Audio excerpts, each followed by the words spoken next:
दिल में बस जाली हो। भैया जी हैप्पी दिवाली। हाँ हैप्पी दिवाली। कब दीजिएगा अपनी साली? का रे का देखता दिल देके कौन देखो ये रसीला तहरा नाम पलिक जमा पंजीला। अच्छा ऐसा बुझाता कि जिला इनका बापे के है।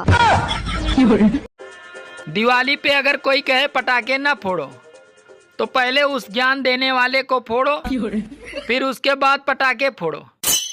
नमस्कार। न ये करें न वो करें, मेरी वीडियो देखने के लिए मुझे फॉलो करें।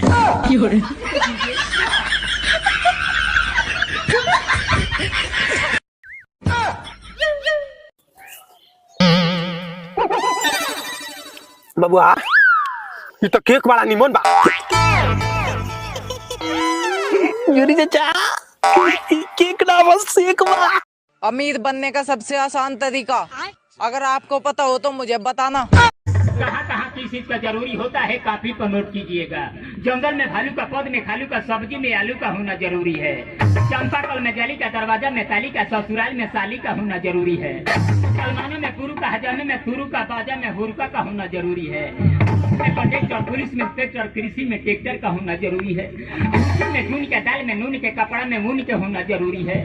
आपस में पियार के, दियारा में सियार के, लौकन में दांता चियार के होना जरूरी है।